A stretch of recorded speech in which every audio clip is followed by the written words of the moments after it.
Yes, but I forgot what I was saying. You Oh, want me Your to? secret. Your secret, This- what you He's did. avoiding And to telling us talk the with secret. us, to maybe. Well, I told you what my secret was Drink. 20 years ago. I had a group of board members. One was Jose, one was Jim Beam, and every time we needed an answer, we call our board members out. I used to drink Jose Cuervo up until about a month ago, until I found out it's really not 100% agave, Oh. but it's 50% rum and 50% agave, so I switched. I'm now drinking vodka. That helps. Because if you wait, this piece was on television about 2 weeks ago, and the only way I can paint this is I lock it into my invention, which is a rotating easel. It spins 360 degrees. You can only paint on one side, so to paint the opposite side, you have to either take the canvas and turn it upside down, or invent a rotating easel. Before I had my invention of my rotating easel, that piece with all the spikes coming out of it is called Virtuoso. That I had to hand paint without my rotating easel, and that probably took me 400 hours to paint. Acrylic paint takes about 4 to 5 coats of paint on each increment or each quadrant. So can you imagine? You'd have to be crazy to begin with to try to copy my work or paint it. It would take you forever, and you don't get paid for it. You have to have a wife that works full-time. And that's my secret, by the way. You wanted to know my secret?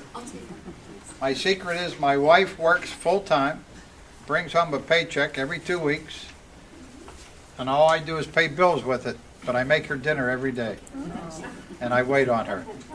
That's my angel. Pardon? Is it all right to pass these out? Sure, be my guest. So to answer your question, you have to have a wife or someone to give you money every week so you can be clear-minded and be able to paint.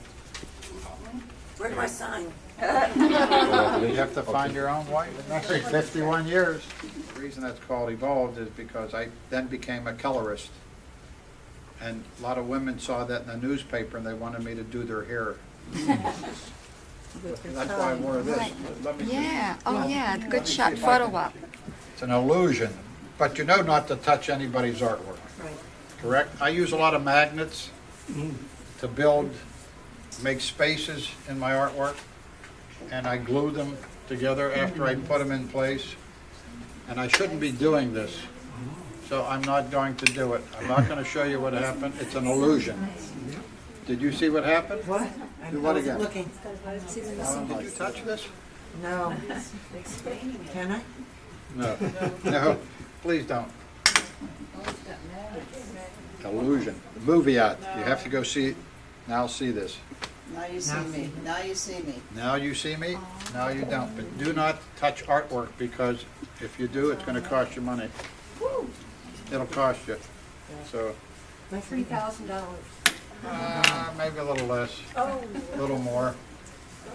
Don't forget, do not touch it and do not break it, because the city of Boynton Beach will pay for it.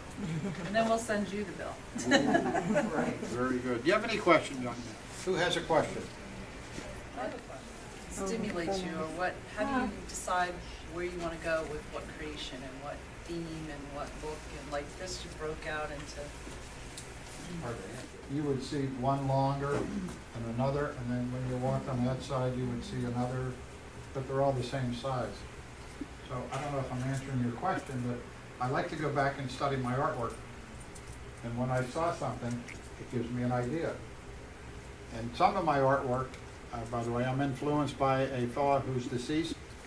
He was a father of op art. His name is Victor Vassarelli. He was born in Hungary and moved to France.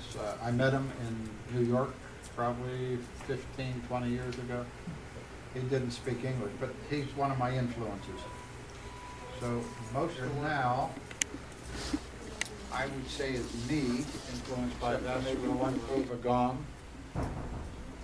But people influence me too, because I like to mess with their brains when they look at my artwork.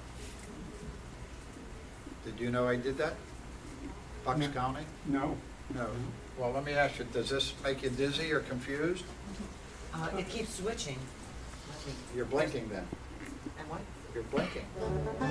Blink.